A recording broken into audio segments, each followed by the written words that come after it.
Hey, good evening, everybody. Another episode of Assets Over, Money, episode number 10. And since it's number 10, we had to bring you a special guest. And I don't want to waste any time really with the small talk. So we got a special guest for you. See on the screen. His name is Kevin Calhoun. I'm going to read his quick bio, and then I'm going to turn it over to Mr. Dixon since we have two Kevins on the screen. I don't want to confuse anybody. Yeah, the other Kev. So Kevin Calhoun is a seasoned leader in real estate with over 20 years of executive experience with a background in managing global operations for Fortune 500 companies. Kevin excels in asset management, due diligence, and capital markets.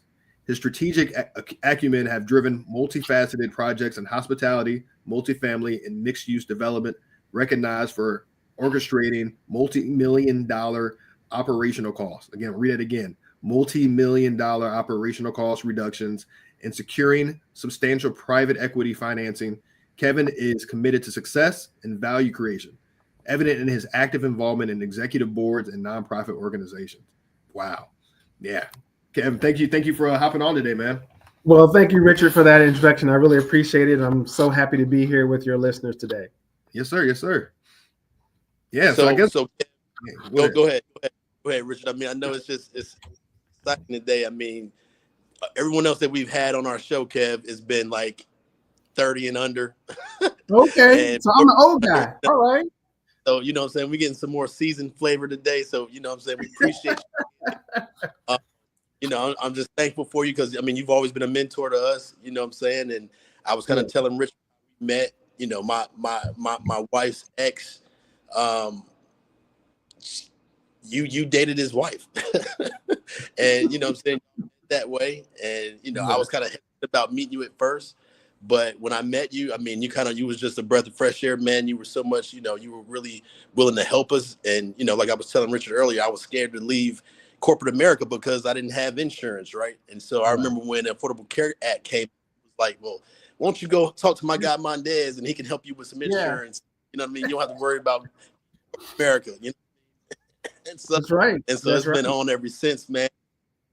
And, you also was the first one to talk to me about syndication. You know what I mean? So we definitely wanted to get into that as well. But Kev, just tell us a little bit about yourself, how you started in the real estate industry, what you're doing now. Sure. Yeah. So I actually kind of had an interesting route to getting into real estate. First, my dad was in real estate. So he was a real estate developer in Washington, D.C., and did commercial real estate then. So he worked on office buildings, multifamily apartments. Yeah, you kind of break. Your Wi-Fi signal might be a little. Oh, it should not be. No, don't tell me that. Okay, I have to hit up. Let's see. There you go. Is that better? Yes. Okay. All right. Great. So apologize for that. So my dad started in commercial real estate. So I kind of grew up watching him do real estate deals. I was young and wanting to go to the go-kart track or the movies, and dad's, pulling me along to go to this construction site or this, developer meeting on the weekends. And so that's kind of how I got indoctrinated to it, just exposed to it. But that wasn't my career path. I actually started off in mechanical engineering, worked in the telecommunications field for 25 years and was doing that. And it was just a happenstance. My brother, Kevin Calhoun, who actually helped founded the company when we started, he had gone into commercial real estate. He was coming to Atlanta. I was working in Atlanta as the chief operating officer of a wireless engineering firm. And I was just showing my brother out. He's in town. Let's go hang out. And that's when he talked to me about, joining him, helping the business grow. And then from there, we partnered together. I had another partner, Walter Rasby, that eventually joined us. And then around 2016, we all came together and started doing deals together. And probably within 2 weeks, we were negotiating our first hotel deal in Charlotte. So that's kind of how that all got started. That's sweet right there, man. So, I mean, you've been on that commercial side forever, man. I remember like when we first got started and I was so gung ho on residential, and I'm always, everything I'm talking about now is multifamily, and it's like Yeah.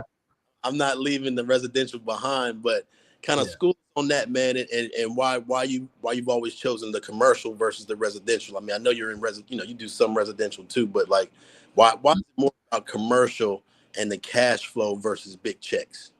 Yeah. So it's kind of two-phased approach, right? So for folks getting started off, I would definitely, advocate taking the path that you did, Kevin, which is to start off on the residential side where you have more control over your deals, kind of learn your craft, learn the deals, learn the real estate component to it.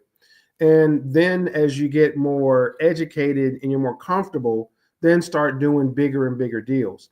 The reason why we jumped into commercial is because of my corporate background.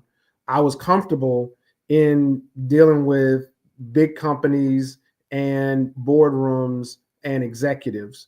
And my brother had built up a 15-year career in flipping houses in DC and began getting into multifamily. So he kind of had built up his knowledge from the ground up, and I had that corporate experience. And so the two kind of meshed well when you're starting to do commercial because you're now starting to talk to different companies, right? And so it's kind of a different sell. It's more of a corporate sell where you're really selling your P&L statements. You're looking at your balance sheet. You're looking at equity multiples and then securing debt. Those are all things that are a little bit more complicated. But the interesting thing, and this is something I told Kevin, is I said, people worry about your credit rating, right? And like if you're going to buy a house, you have to have a certain credit to do that. But when you're doing commercial, there's business credit, which is different than your like your credit score. And so depending upon what assets you have, what retirement and savings and things you have, you can secure some business credit at a much greater level than you would ever think you could do as an individual. And so we got into hospitality as our first deal, really just out of circumstance. There was a guy who was trying to do a deal in DC. His deal failed. And so someone said, hey, if you want to solve it, call Kevin Calhoun, call my brother up. And then he started looking at it. I had just only stayed in a lot of hotels doing business travel. And so we kind of rolled up our sleeves, started looking at it. And then that's how we got into the hospitality space. Oh, that's sweet right there. I mean, so the hospitality, I mean, I know it took a big hit during COVID. Mm-hmm. So tell us about how you weathered that storm during COVID and how you got through it, because I know we were building like 3 or 4 houses at the time during COVID. And I know you were on your hotel at the time. Well, one of the hotels that you have. Right. Tell us a little about that venture and how you got through that. Yeah. So the interesting thing about COVID is that it was tough. So there wasn't really any business case scenario where I don't care where you went to MBA school. There's no case study they give you where the government says you can't have customers anymore and you got to figure out how to stay in business, right? So, and that's in essence what happened, right? So as of March 11th of 2020, that's when Trump had his executive office address on COVID and that they were shutting things down. And at the time, our hotel was running about 85% occupancy for the previous 30 days. He made the announcement on the 11th. From the 13th of March to the end of the month, my occupancy went down to 11%. And then in the month of April, it was 4%. So you went from 85% occupancy down to 4% occupancy in 3 weeks. So there was no like model for what do you do. So, we had to drastically reduce employee staff. So unfortunately, I had to let go of like 90% of my staff. I had a staff of about 32 people at one hotel, and we got down to 5 in 3 weeks. And we had to roll up our sleeves and go in and do the work. So all the managers, we had to, you know, change the beds. We had to mop the floors, and, you know, we did the old fashioned way. You picked up a mop and a broom and you went in there and made it happen. But fortunately, I had survived the tech boom and bust of the early 2000s. So I kind of had a mental game plan of what that crisis management looks like and how to cost reduce your way down to survival with just focusing on the essentials. And we operated 24 hours a day, 7 days a week with 5 people for about 4 months, which really took a lot of commitment from the staff to do that, and just straight leadership, right? So you just gut it out every day. You wake up and you just say, I'm gonna find a way. I don't know how. You just pray and say, God's gonna show me a way, and every day He would. So that's kind of the blocking and tackling of how we did it. But the principles is just cross training is what we did, and so everybody knew how to do everybody else's job, and so that gave your team more flexibility. So you kind of saw that you kind of delegated responsibilities, even though you took your employees down. You know, folks had more responsibilities, and you got it through. Then that's what it's. You know what I mean? I mean, yeah. That's genius. You know what I mean? Because we're always talking about you know, we're always talking about a lot of aspects, especially with God, and, you know, how God is through us, and, you know, how much kind of delegated when he was going out amongst the folks, and he couldn't do it by himself, right? You had to kind of delegate responsibilities, and kind of, I think that's amazing, man. You've always been a big mentor for us, bro, and it's like, you know, I look at you as like a beacon of hope, because you've always been that guy to kind of school and put pointers in the right direction, and you know, not always have, you know, be wanting something back in return, you know. So that's always been amazing and big for us, bro. So I appreciate you. So I mean, for folks that are listening, I mean, if you were 18 again, your 18-year-old self, and how would you kind of navigate those waters being 18 years old? What would you say to help kind of push you in a good direction? Yeah. So I think the biggest thing that I would tell folks who want to get into real estate, if you really want to profit in real estate, the number one thing you really got to do is begin to broaden your network, right? Because the hardest part of commercial real estate is raising capital, right? It is not the blocking and tackling. It's not figuring out the engineering components. You know, we got that down. It's do you have the connections on the financial side of the business and the investor side of the business to be able to pull off these big projects, right?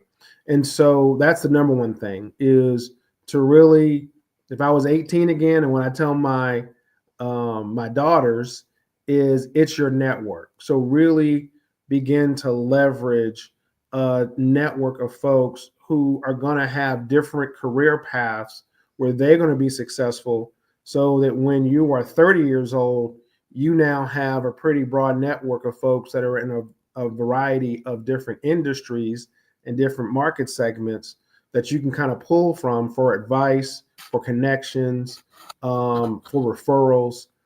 That's a big part of it if you want to be in the commercial space. The second thing is really understand the financing part of it, right? And so that's the key component, because when you're going and talking to private equity groups, bankers, those types of things, you just have to have your language down so that you can kind of speak a language that they understand. Because one of the things that happens is that they throw out some complicated financial terms just to see if you belong in the game, right? So it's important that you learn the vocabulary, right?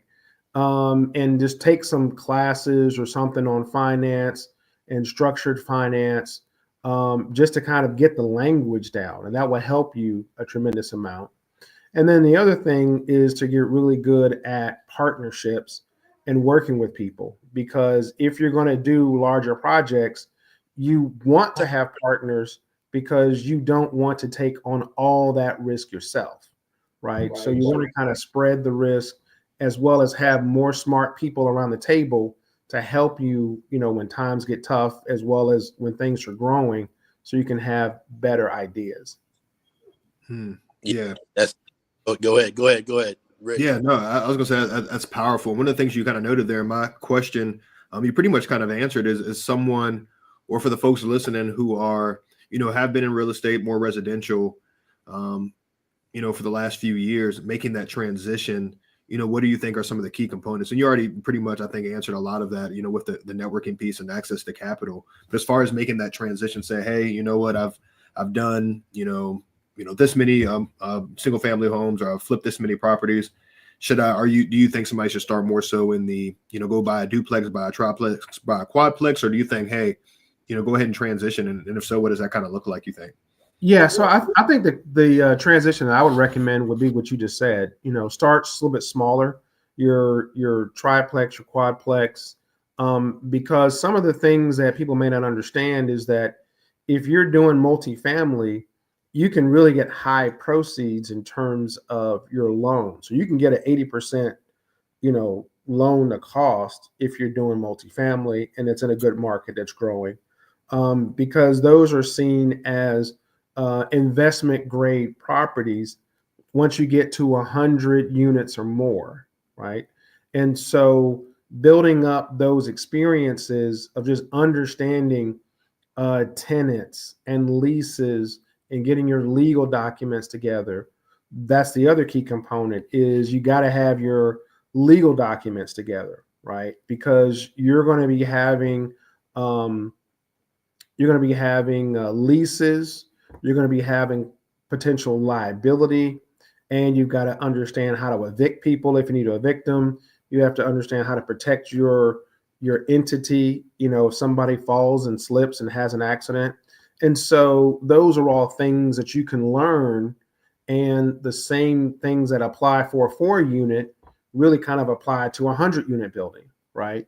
And so I would say, kind of learn small, and then that way when you go to bigger projects, you kind of speak the language, you understand insurance, you understand, having a single purpose entity and why you do that, and some other things.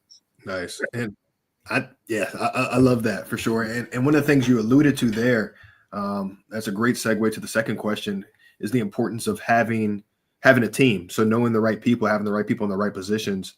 How do you go about building a team? And what is that? Who do you need on your team, in the multifamily space or commercial space? Yeah, so it's pretty simple. You have a couple of key roles if you're going to be in the multifamily space. The first one is going to be, who is your maintenance guy, your repair guy. You having that person be solid is going to help maintain your units, respond to customer issues when they arise, and keep your costs down low, right? So that's number one. Who's your maintenance people? Number two is you need to develop a good property manager relationship. So either know who the property managers are in your town, or begin to develop those same skill sets on your own. Okay. And that could be by just managing it, responding to things, because as you get bigger, you're going to need a property manager. Yeah. And so those are kind of the two operational things: property management and maintenance. On the deal structure standpoint, you really have to have a financial broker that's good. And they have financial brokers that are out there that help you find debt. So you can develop it with businesses yourself, but you also have people that you can hire to go out and look for debt. And typically they'll charge you 1% of the debt that they made at closing. You're breaking up, Kev. We can barely hear you. Oh, I'm sorry. I think something was happening if somebody was muted. Let me see. No, I could hear him fine, Kev. Can you hear me? Okay. Yeah, I can hear both of you now. Okay. It seemed like real choppy. Yeah, no, I heard him pretty good. I don't know if Kevin, that's coming from your side. I don't know if your side is choppy or not. Yeah, it may be. I don't know. Maybe, yeah. Yeah. Could be, yeah, technology nowadays. But no, I'd say with that, it's so important, right? Because they're always saying we're taught this is kind of indoctrinated into us at a young age that your network is your net worth, and especially in the real estate space, they talk about just networking. And I mean, it's crazy because you could meet somebody like I at a couple of the different groups that I'm in on a single family space. I've met people, and then within the next month or two, we're buying homes together or they're helping flip houses. And I would imagine to scale, it's similar to that in the commercial space, just like larger scale deals, larger scale opportunities. And Kevin Dixon, some of the things that me and him have talked about and why he's made that switch to the commercial space is just because within a single family you're going to need, if you want to be financially free, say you're cash flowing, $100 to $200 a month, you're going to need like 50 to 75 properties. Whereas our commercial unit, and those could be all over the country. Whereas with commercial, you buy one hotel, or you buy one 100-unit apartment complex or whatever that it may be. You're now all your stuff is centrally located. You're making a good amount of cash flow, but then you're also the valuation, how they value the property is based on, the asset and all the value add that you've added to the place, as opposed to just, what is the market value based on the other homes in the area, which is something I'm still trying to learn about myself. So I just hearing you speak about this stuff is just very, very eye-opening. Yeah. So that's a great point. So one of the things that I would actually tell someone to do is to have a series of cash flowing properties if you're going to get into commercial. Because the biggest downside to commercial is time, right? So there's an old adage that time kills deals, and that it's going to take you 6 months in general to close a commercial deal. It may take you 3 months to negotiate the contract before you even start down that path. Kevin can share that story with you. And so you may go down this path of trying to do a commercial deal, spend 9 months, and the deal never closes, right? You don't get paid anything for that 9 months of work you just did. So one of the things I would tell people is to have a couple of good rental properties that are cash flowing that you can live off of while you're going after some of these, larger commercial buys. And there's some other ways to make money in commercial that they don't really tell us about, right? And so one is to start developing a relationship with your local banks, not your Bank of Americas and your Wells Fargos, because they ain't gonna never give you no damn money. People will tell you that, but big banks don't lend money to business, right? They lend money to big business, but they don't lend it to small business. So what you want to do is find a local bank, a credit union, and just go and just ask one of the guys there who manages their small real estate, commercial loan division. Take them out to lunch, talk to them, develop that relationship. And one of the things you can start to look at first is some bank distressed properties that the bank has foreclosed on because it has good value.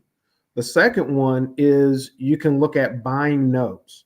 So they don't tell people that we can just go and buy notes. So one of the best ways to acquire property is not to go through and do all the brain damage to do it all yourself. Just go find somebody else that had the property, got into problems, talk to the bank, negotiate with the bank and say, hey, I'll buy that note from you. And guess what happens when you buy a note? Well, the bank usually at that point only has 50 to 60% of the total cost of the project in their note. And so when you buy that note, you now own that property if that property is not performing. And so that's a very discounted way to get in on a deal. But I would also encourage them to look at foreclosures, look at what they call, another word is deed in lieu, which means that somebody that's turned over the keys to a bank in lieu of foreclosing. And the other thing that they don't tell you about commercial is that it's very prominent in commercial real estate that you can get what they call non-recourse debt. So what does that mean? That means that unlike my house, right? If I go and take out my house and I don't make my mortgage payments, then the bank can foreclose, or they can have other recourse they take against me personally. When you have commercial properties that have a certain good value, you can get what they call non-recourse debt, which means that as long as you don't do anything criminal, that you can buy a building. If things aren't working out, you just hand the keys of that building over to the bank and you just walk away, and there's no recourse back to you personally if you have non-recourse debt. Now, there's maybe a half a point higher for non-recourse debt. You can get lower if you sign personal guarantees, and not all banks will allow you to do fully non-recourse. They may have you sign personal guarantees, but that's something that's out there that most people don't know about. With the non-recourse, it starts at what, 20 units and above, right? Yes, typically. Mm-hmm. Gotcha. Yeah. The other key thing for commercial is just look at the growth pattern. And the number one recommendation I would give to somebody is find a big boy and then just follow him. Like just if one of the big guys is built a shopping center out in the middle of nowhere, and you're like, why they build that shopping center in the middle of nowhere, or why they build this big, huge housing development in the middle of nowhere? Guess what? Start looking at buying some properties that are going towards that trajectory. Follow the big, and they know something. Yeah, that's how typically it is. Yeah, just be a fast follower, right? So if you want to get into the, like say small mom and pop restaurant business, then what I would do is I would just follow McDonald's or Chick-fil-A, and I would put mine right up next to them because they're going to bring in the car traffic, right? Same thing on the commercial side. If you can find a big developer that's coming in and buy some land adjacent to them, let them do all the brain power with the city and making all that stuff happen, and then you just gain value as they bring the crowd, so to speak.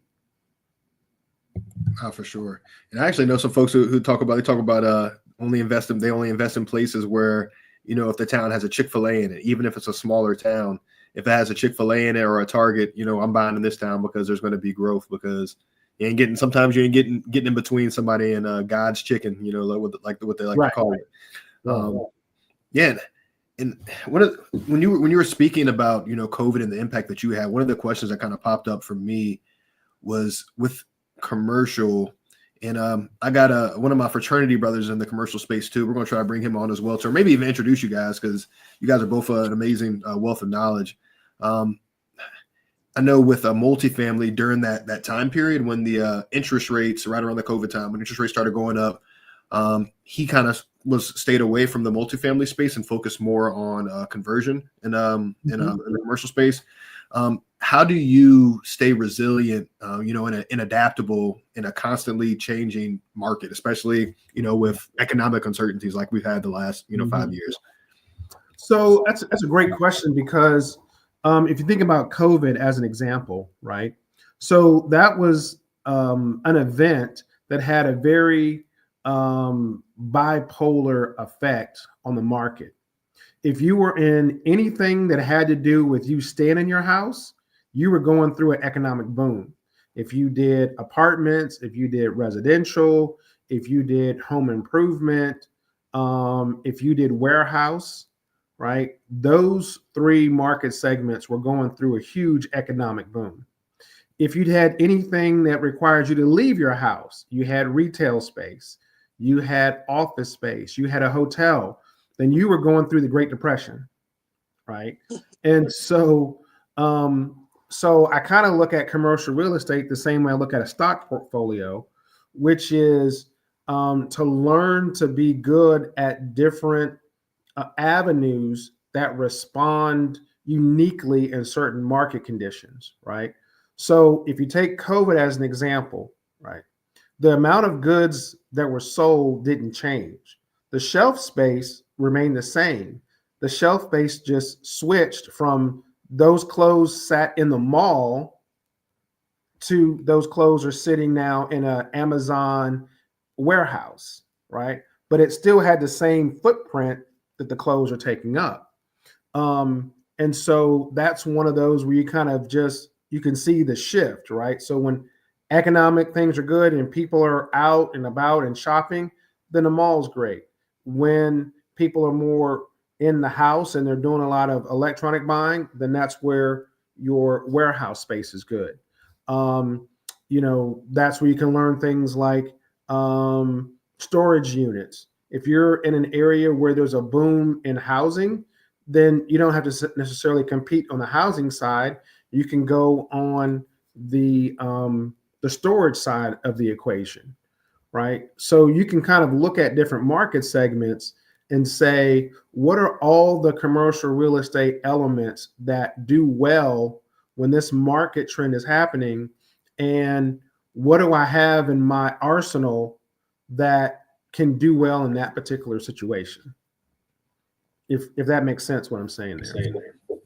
Yeah, no, I would say that does make it does make sense. So basically, I like the analogy there of kind of like a looking at it like a stock. What usually performs well in different markets, and kind of basing off of that, because there is risk, obviously. And I think one of the biggest fears for a lot of folks, and one of the fears I even say that I've had with the multifamily space, outside of just the unknown of what to do.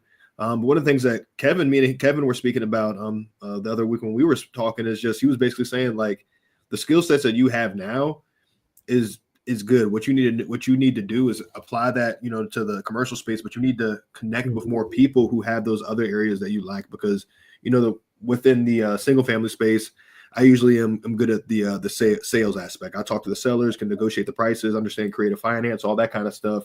On a larger scale, I know it's a little bit different with the vernacular understanding, but you can apply those same skills. Where I'm lacking is I guess just the network piece and that fear. So I guess the question for you is, how did you overcome that fear? If you even had it, or maybe you just dove right in as I'm just going to take over the world. That's a great question. So the way we learned the hotel space is we went to hotel conferences. So that's one great way to do it, is just show up, right? I would say just find out where those people are and just show up. That's how you do it. It's not more complicated than that. So if you want to learn investment bankers and meet some investment bankers, find out where investment bankers hang out.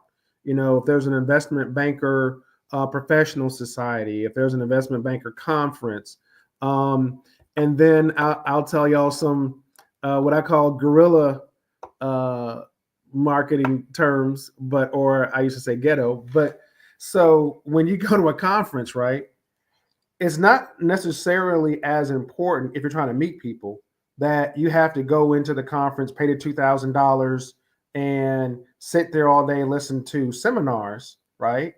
What I would do is to say, if it's downtown in Charlotte and it's at the convention center, well, when people come out, they hang out in the general lobby and they go out to lunch.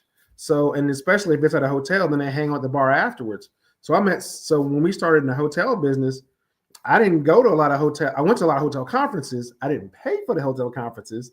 I went and hung out at the bar. I hung out at the lobby, because that's what I wanted to do, was I wanted to meet the people. So I dressed up, I put on my suit.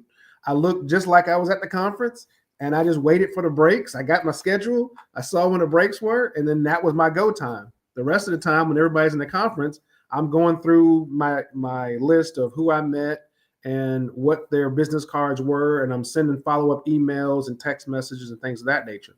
So there's some ways for you to build up that knowledge and that exposure. If your bank account isn't caught up to what you want to do yet, there's some ways you can get around that to still, do what you got to do. So that's one strategy. The other strategy is, I would really recommend that people look at the whole market segment and understand how the pendulum swings, right? So what do I mean by that? Okay, so if we're in a boom economy, right, then residential housing is a great play, because people want jobs. They're going to continue to move in. There's going to be more demand for more housing, and prices are going to go up, and they're going to appreciate. Okay. If you're in a down economy, that doesn't mean all real estate assets are bad. In a down economy where people are losing their jobs, the real estate asset that's great is student housing.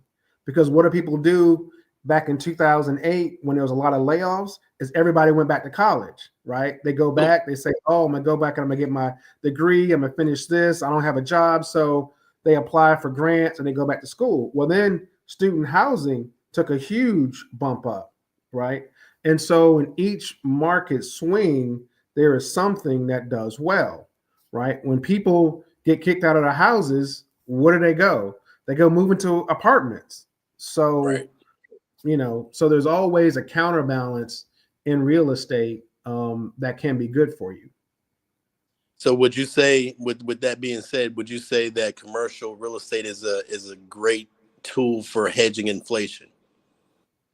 It is, if you are smart about understanding which elements of commercial real estate to get into. Commercial real estate is hugely broad, right? And the other thing is that there are legal restrictions for commercial real estate that people have to understand.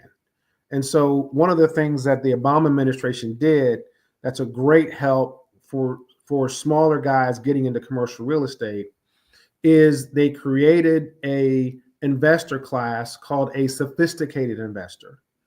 And what happened before then is you had to be an accredited investor. An accredited investor is someone who has at least $1 million in net worth, or $200,000 in salary, or if it's a couple, $300,000 in salary, or they've been professionally trained like an investment advisor or somebody like that. And so what that did was that prevented a lot of folks from being able to get into commercial real estate, because even if you knew how to do it, you had some money, you were knowledgeable enough, the law said you couldn't even get involved in commercial real estate if you weren't an accredited investor. And quite frankly, those laws were there, they said, to protect people, but no, they were there to protect certain classes of people of only having access to these wealth generating opportunities. And so, but I think the number, maybe it's somewhere in mid 30s, like maybe you can have up to 35, 36 sophisticated investors in any one particular deal. And so people should just understand what's an accredited investor and what's a sophisticated investor, so you know who you can market these opportunities to. Yeah, and that's one of the things too with it, and that's one of the things I learned from my fraternity brother when I was speaking with him, is that with that, like, there's different ways. There are legal ways to raise money, and illegal ways to raise money. Like, you can't, from my understanding, you can't just go on Facebook and post your deal and be like, hey, invest with me, I'll give you these type of returns. It's a little bit different in the commercial space, and it may be different in the single family space. I don't know if we're technically supposed to do that, but I know it's definitely different laws, different rules, different stipulations in the commercial space for sure. Yeah. And one of the free kind of or good references is there's a group called the Land Urban Institute. So you can go to them and get like good information on development. Usually if you're doing commercial, you have to understand zoning, because you sometimes have to go and get zoning approval. So you do have a government aspect of working with the government and the city to understand what it takes to get a deal approved, to get the right zoning. And so there's a lot of different elements to it. But what I would encourage someone to do is that as they are doing their residential, they're doing some commercial study at night, on weekends, almost like, an extra hobby, right? Mm-hmm. You're kind of learning some of these educational pieces so that when you get an opportunity, you can go after it. But you also need to have a good commercial real estate broker or realtor. And they're very different than home, realtors. And so someone would do well to do that, have a friend who's a commercial real estate agent, and then sit down and talk to them, have lunch with them, ask them about deals. If they have some generic contracts that they can send you, so you can kind of familiar yourself with what those words are. That would be important too. Yeah. And I just got one more question. I'm gonna turn it back over to Kev. So I know I've been asking a lot of questions. Um, you've shared so much, and it sparked a lot of curiosity in my head. I'm curious, what are some of the things that I guess you're working on currently, or have worked on recently? A couple things. So right now, I'm looking at some hotels that are constructions that are in Africa. So I'm looking at leveraging some international experience that I have and some connections there. Um, I'm working with another gentleman on some projects where they are multifamily that are undergoing foreclosure, and so working with banks to pick it up at a cheaper price, right? So that's where the foreclosure play comes in. That's very attractive. And then also working with a couple of municipalities that want to redevelop their downtown and trying to help them develop the scope of how to redevelop, a downtown urban market. So it sounds like you got a lot of stuff going on. Hotels in Africa to foreclosures in America. You are Mr. Worldwide. It sounds like. Well, just kind of leveraging the network, right? So, Right. And those are just opportunities that came to me. I didn't seek out any of those opportunities I just mentioned. Someone contacted me through association or just knew I had knowledge and experience in the space and asked me to come, hey, look at this opportunity. That's what happens. That's what I used to do. Yeah. That's what I do. When I have deals, especially commercial, I'm bringing them to Kev. We chop it up, break it down, and you know what I mean? If it's a good deal, he's going to tell me yay or nay. And if it's not, then he's going to tell me to kick rocks. But I know I can get a good firm answer regardless of what he tells us. So one of the important things we need to talk about is syndication, because that's probably the biggest opportunity for some of your audience members to really get started. And what syndication is just a fancy word of grab some people and pull your money together, right? And so there's it's a formal way to do it. There's a legal process to doing it. But basically what that is you just form a single purpose LLC, and you with the purpose of investing in a project, and you grab 10, 15 people and say, hey, you got to bring $1 million to the table. Well, I don't have $1 million, but I know 20 people with $40,000, or I know 50 people with $20,000, or whatever those numbers are. And you pull those individuals together. So then you have the same buying power as if you walked into the door with $1 million in your pocket.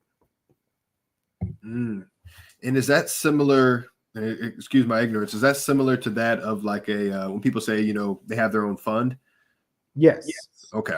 That makes so much more sense. Right. So much more sense. So and that's kind of how I got started. Is we got started back with a group called New Freedom Ventures. One of my personal friends, mentors, and college roommates, he started a group called New Freedom Ventures in the late 90s to just do it was a stock investment club, and they were just buying stocks, right? So that was popular back then. People would have investment clubs. You invite your friends from work, y'all all put in $10,000 and you go out and buy some stock, right? And kind of learn investments. And then from that, it rolled into private equity and starting to invest in businesses. And so that's, again, where that network, that social group comes from, is the way most big deals get done is groups will come in and syndicate, or they'll bring in big private equity groups, right? And so private equity groups are just firms that's their purpose, is to go and invest in businesses. And they may have $1 billion under management, and they're trying to figure out, we got to deploy this $1 billion and get these investor returns. Yeah. Right. So the equivalent in the single family world is they're just private lenders, private money lenders, or private money partners. Right. Yeah. And I was talking to one of my mentors. He graduated Wharton, got an MBA from Wharton, and he was sitting down and was telling me, it's like a lot of the stuff that you're doing now, or a lot of the stuff that you see a lot of people doing within the single family space, it is the same thing that we do in the private equity space, just with different names. And that's what people fail to understand. And like what you're talking about, that language, that is a lot of times that's one of the only barriers between, folks at the, at the low, I guess in the single family space, and folks at the multifamily space, is understanding the vernacular, getting in those rooms and understanding how to speak. And a lot of that is a barrier, because within the single family space, definitely within the single family space, you definitely see a lot more folks that I'd say look like us, especially within the wholesaling realm, or, the intro flipping realm. Because of the barriers to entry, there's really no barriers to entry. But once you go to the higher spaces where, you're at, and where Kevin, where you guys are at right now, again, it's that language piece, or really just knowing how to speak and knowing how to talk. A lot of it's the same.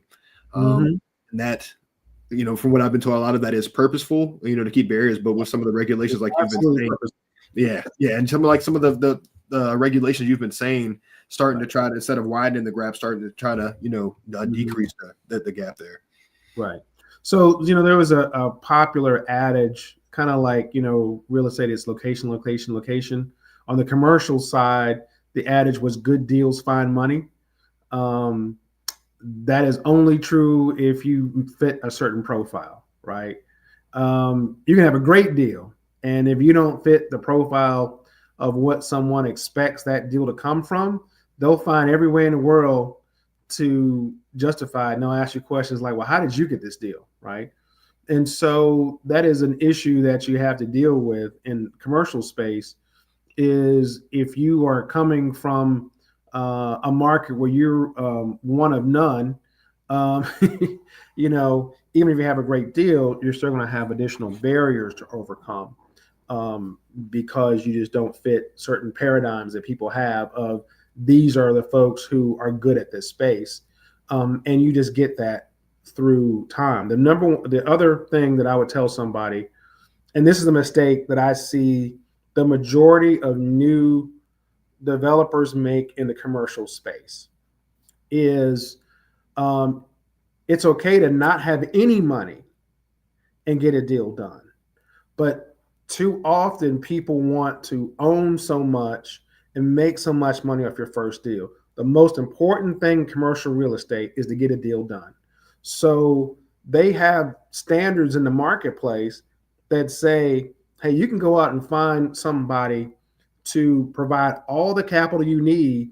They'll take 80% of the profits, give you 20% of the profits. You're going to do 100% of the work. But people be like, oh, no, I don't want to do that. They're taking advantage of me. I want to get at least 50%. And they turn that down. Like, no. The number one problem that people have in commercial real estate is it takes way too long to get a deal done.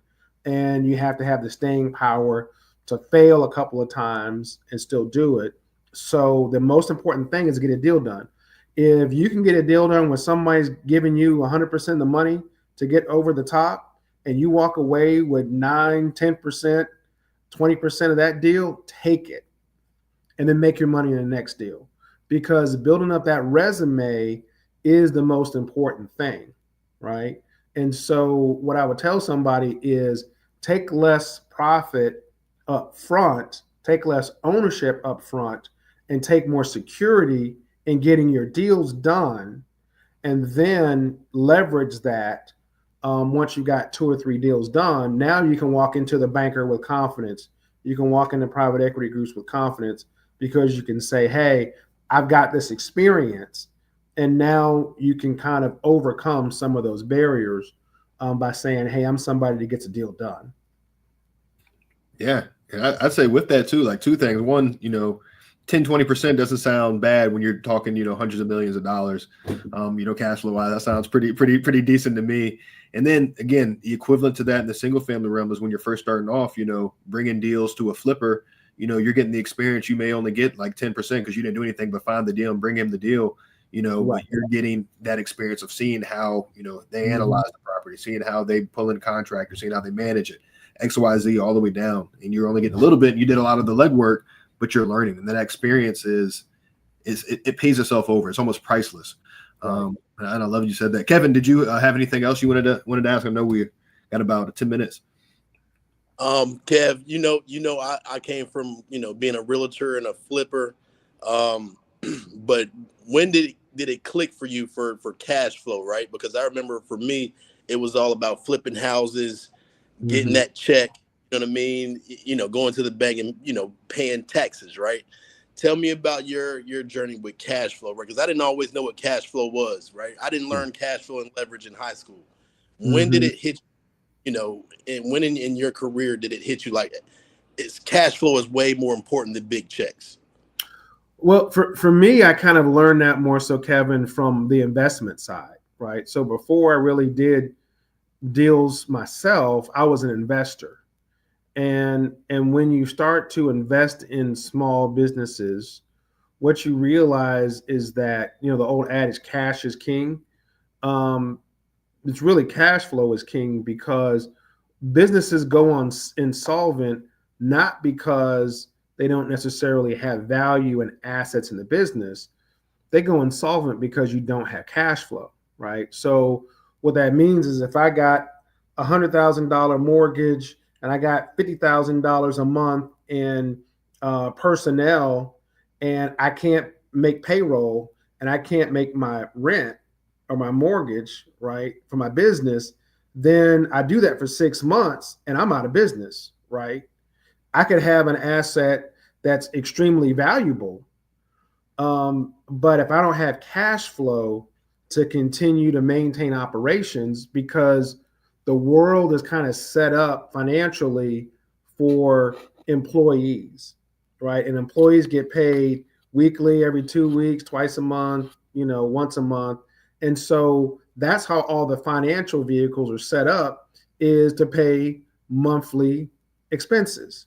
And so if you don't have cash flow, then that's usually what gets you in trouble, right? And then when you don't have cash flow, that's also when you make emotional decisions, right? Someone who's extremely cash flow rich has a lot of patience to make better decisions, right? Most pressure points come because people don't have cash flow. And then bills come, and then they feel like, oh, I got to liquidate this to pay that. I've got to, make some of these choices. So that's critically important. And that's why I said, if you're before you get into commercial real estate, my biggest mistake, if I had to start all over again, what I would have done is done about 4 or 5 fix and flip houses, and instead of flipping them, I would have just maintained renters in them, gotten the cash flow to give me the time and patience to get bigger deals done, right?